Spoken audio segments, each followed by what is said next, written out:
오늘은 교회 음악에 대한 말씀을 나눠보려고 합니다. 에베소서 5장 19절 말씀을 읽겠습니다. 시와 찬송가와 영적 노래로 너희 자신에게 말하며 너희 마음속에 주께 노래하고 선율을 만들며.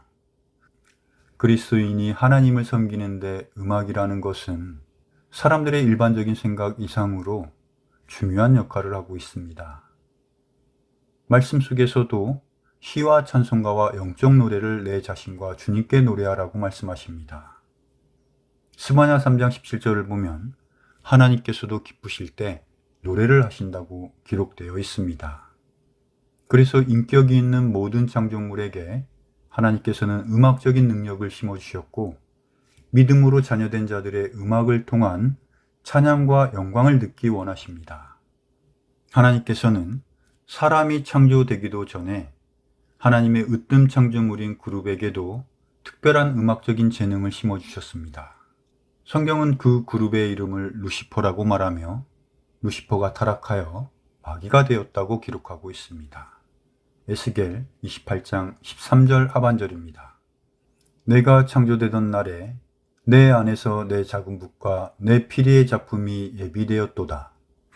마귀는 작은 붓과 피리의 작품이 예비된 자로서 타락하기 전에는 하나님의 왕자를 덮는 그룹으로 하나님께 찬양과 영광을 드렸던 음악적인 능력이 뛰어난 존재였습니다.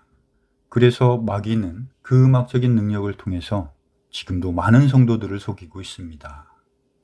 말씀 중에 작은 붓과 피리가 나오는데 북소리는 사람의 육감을 크게 자극하고 피리 소리는 사람의 감정에 큰 영향을 줄 수 있는 악기라고 합니다.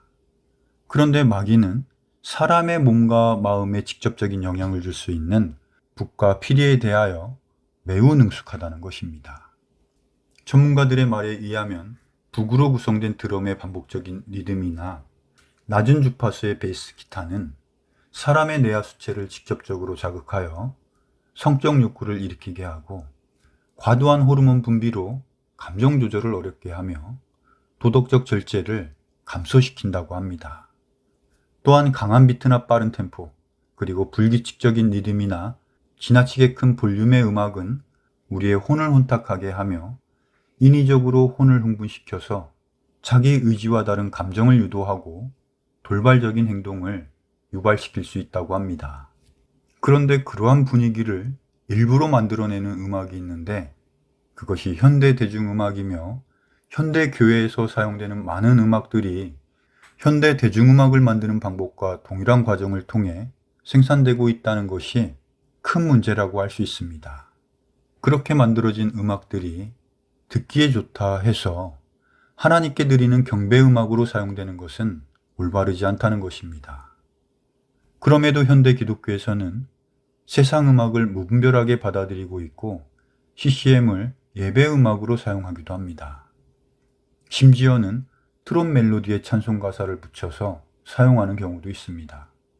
인터넷에 검색하면 나무위키라는 사이트에 CCM에 대한 자세한 설명이 나오는데 간단히 요약 설명을 해드리면 CCM은 1960년대 미국에서 일어났고 현대 대중음악의 한 장르라고 설명하고 있습니다.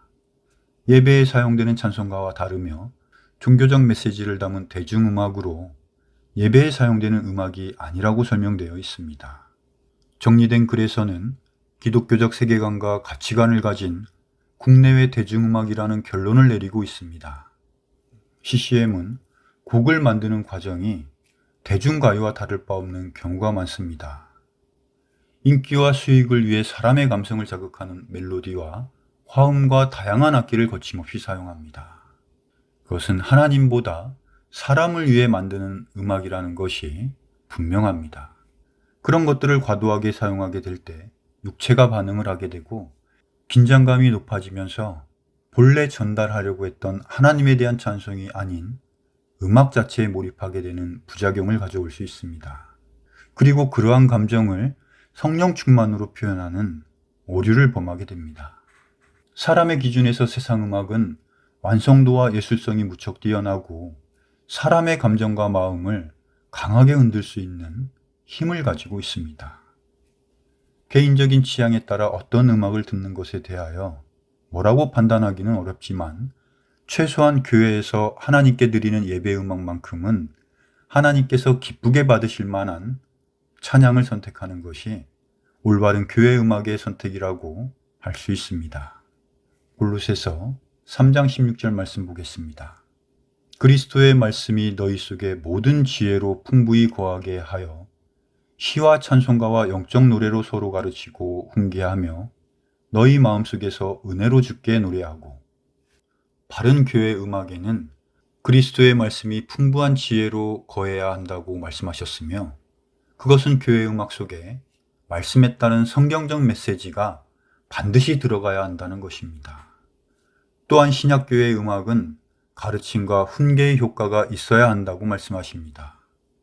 에베소서 5장 19절에 기록된 시와 찬송과 영적 노래가 골로새서 3장 16절에서도 공통적으로 나옵니다. 그리고 이어지는 말씀을 보면 시와 찬송과 영적 노래로 서로 가르치고 훈계하며 너희 마음속에 은혜로 주께 노래하고 라는 말씀이 기록되어 있습니다. 음악을 통해 서로 가르치고 훈계한다는 것은 그 음악 자체가 하나의 설교가 될 수 있다는 것입니다. 교회에서 사용하는 음악은 그 자체가 설교이며 그 자체가 기도가 될 수 있어야 합니다. 그래서 음악적인 완성도보다 중요한 것은 하나님께서 받으실 만한 찬양을 드리는 것입니다.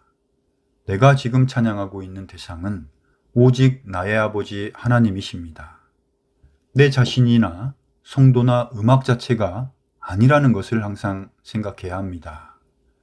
찬양은 하나님의 영광과 기쁨을 위한 것이지 사람을 위한 공연이나 퍼포먼스가 아닙니다.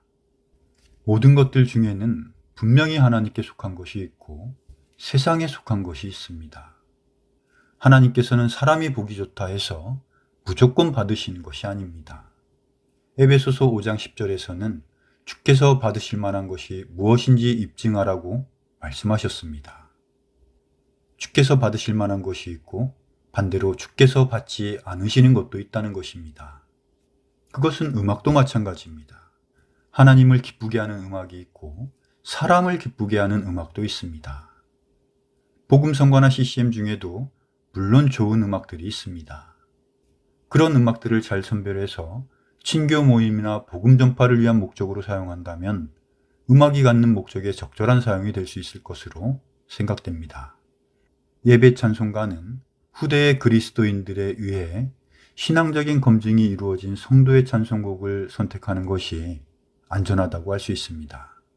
물론 그것이 찬송을 선택하는데 절대적인 방법은 아니지만 일생 동안 바른 신앙과 하나님을 향한 순수하고 아름다운 믿음 안에서 만들어진 찬송이라면 하나님께서 받으실 만한 찬양이 될 수 있기 때문입니다. 올바른 찬송의 선택으로 하나님께 기쁨과 영광이 되는 예배가 드려질 수 있기를 소망합니다. 감사합니다.